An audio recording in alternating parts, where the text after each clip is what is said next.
પંચમહાલના હાલોલમાં એક અનોખી અને પ્રેરણાદાયી ઘટના સામે આવી છે। 93 વર્ષીય પ્રખ્યાત પત્રકાર અને સમાજસેવા ચંપકલાલ પૂજાલાલ શાહના અવસાન બાદ તેમના 7 દીકરીઓએ પિતાની અંતિમ યાત્રા પર અગ્નિદાહ પોતે કરીને સમાજને એક મજબૂત સંદેશ આપ્યો છે કે દીકરીઓ પણ પિતાના સાચા આધાર બની શકે છે। ચંપકલાલ શાહના સંતાનમાં એક પણ દીકરો ન હતો, પરંતુ તેઓ હંમેશા પોતાની 7 દીકરીઓને પોતાના દીકરા જેવા જ માનતા હતા। વર્ષોથી ચાલતી માન્યતા અનુસાર અંતિમ વિધિ માટે માત્ર દીકરો જ જરૂરી માનવામાં આવતા હતા, પરંતુ આ ઘટનાએ તે માન્યતાને પડખે મૂકી દીધી છે અને શાહજીની દીકરીઓએ પોતાની અંતિમ ઈચ્છા અનુસાર તમામ વિધિઓ પૂર્ણ કરી અંતિમ યાત્રામાં કાંધ આપી અને અગ્નિદાહ સંભાળી આસપાસના લોકો માટે એક ભાવુક અને પ્રેરણાદાયક દ્રશ્યો સર્જાયા હતા।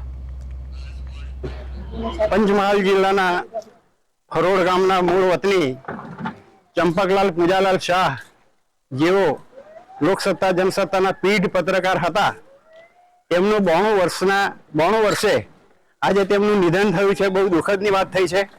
તેઓ મારા મોટા ભાઈ છે। તેમને સંતાનમાં 7 દીકરીઓ જ છે, છોકરો છે નહીં। તેમના અવસાન પ્રસંગે આજે તેમની કાંધ 7 છોકરીઓ જ લેવાની છે।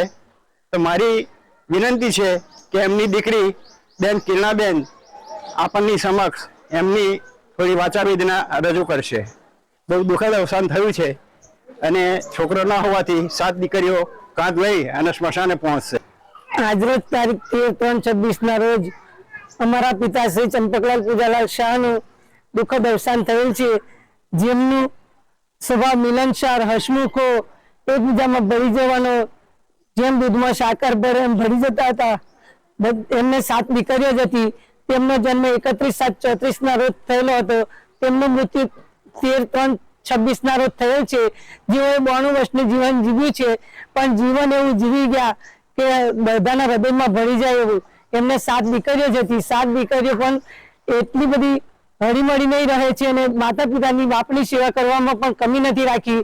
હમણાં વચ્ચે ઓપરેશન થયું તો પછી 3 મહિનાથી તો બધી દીકરીઓને 15 દિવસનો લાભ આપેલ છે।